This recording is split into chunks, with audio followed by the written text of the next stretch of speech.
মূলত যে সিলেকশন প্রসেসটা মার্চ থেকে স্টে হয়ে রয়েছে, সেখানে তারা অপোজিশন যে এফিডেভিট সেটা ফাইল করেছেন, কিন্তু পিটিশনাররা এখনো রিপ্লাই দেননি। এই সময় প্রোফর্মা রেসপন্ডেন্ট ক্যান 3 থেকে আইনজীবী সুদীপ্ত দাশগুপ্ত তিনি কিছু বলছিলেন। তখন honourable justice Saugata Bhattacharya sir তিনি বললেন যে আগে পূর্বের অর্ডারগুলো তিনি দেখবেন, তারপরে তিনি সেই বিষয়গুলো শুনবেন। তো একজন অন্য আইনজীবী এই সময় কিছু বলছিলেন।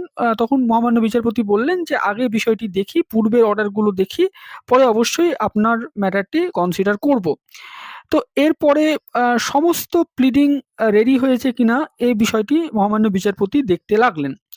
তো বিচারপতি বিভিন্ন অর্ডার দেখতে লাগলেন এবং এ সমস্ত দেখার পরে মহামান্য বিচারপতি মিস্টার সুদীপ্ত দাশগুপ্তকে এফিডেভিট চাইলেন। এরপরে সে সময় মিস্টার সুদীপ্ত দাশগুপ্ত আইনজীবী তিনি এফিডেভিট জমা করলেন। এরপর মহামান্য বিচারপতি রিপ্লাই এফিডেভিট চাইলেন পিটিশনারদের আইনজীবীর কাছে। পিটিশনারদের আইনজীবীরা সেটা জমা করলেন।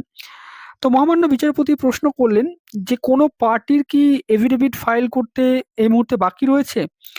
তো যেটা মোটামুটি দেখা গেল যে সবাই মোটামুটি এফিডেভিট ফাইল করেছেন এবং যে রিপ্লাইগুলো সেগুলোও ফাইল করেছেন।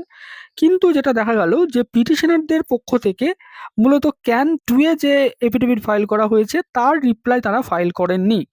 তো মাদ্রাসা সার্ভিস কমিশন তাদের এফিডেভিট ফাইল করেছেন। ক্যান 1 এর যারা মানে পার্টি ছিলেন তারা এফিডেভিট ফাইল করেছেন। ক্যান 2 এর যারা পার্টি তারাও ফাইল করেছেন। যারা added respondent proforma respondent can 3 তে আইনজীবী সুদীপ্ত দাশগুপ্ত তিনিও এফিডেভিট ফাইল করেছেন। তারপরে যারা পিটিশনাররা ছিলেন তারাও রিপ্লাই দিয়েছেন, কিন্তু ক্যান 2 এর রিপ্লাই তারা দেননি। অনারেবল জাস্টিস এ সময় বললেন যে মোর অর লেস যেটা দেখা যাচ্ছে যে প্লিডিং আর কমপ্লিট।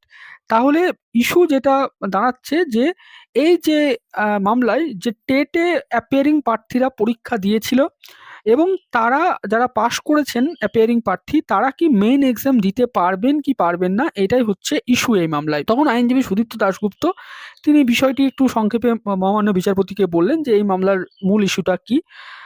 তো এই সময় অনারেবল জাস্টিস বললেন যে কমিশন তো যারা অ্যাপিয়ারিং বিএড তাদেরকে অনারেবল জাস্টিস বিশ্বজিৎ বসু স্যারের যে অর্ডার সেটাকে রিলাই করে বসতে দিয়েছেন। এই সময় আইনজীবী সুদীপ্ত দাশগুপ্ত এবং অন্য পিটিশনারদের আইনজীবী যিনি ছিলেন তিনি বললেন যে মাই লর্ড সেটা অনলি টেটের জন্য অর্ডার ছিল, কিন্তু কমিশন তাদেরকে মেইন এক্সামেও বসতে দিয়েছে, সেটা ঠিক নয়। তো অনারেবল জাস্টিস বললেন ঠিক আছে, তাহলে পিটিশনাররা যে ক্যান 2 এর রিপ্লাই দেয়নি সেটা ফাইল করুক। এবং এই সময় রেসপন্ডেন্টদের পক্ষ থেকে ক্যান 2 এ যিনি ছিলেন তিনি বললেন যে এটাকে ফিক্সড ডেট একটা রাখা হোক শুনানির জন্য। তো মহামান্য বিচারপতি এই সময় অর্ডার দিলেন।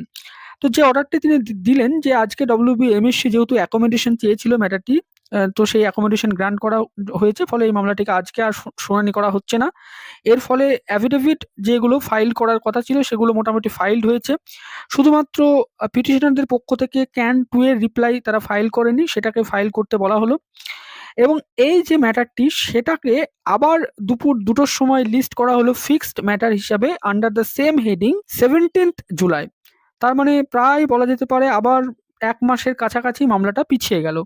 সো 2 এ এরকম একটা সিমিলার ম্যাটার ছিল, সেখানেও একটা নতুন রিট ফাইল হয়েছে। তো সেই রিটটাতেও ডব্লিউবিএমএসসি তারা এফিডেভিট ফাইল করতে চায়, তাদেরকে সেই এফিডেভিট ফাইল করার জন্য সময় দেওয়া হলো। যদিও এটা সেম ম্যাটার, তার জন্য এটাকেও 17ই জুলাই রাখা হলো under the same heading 2 PM fixed matter হিসেবে।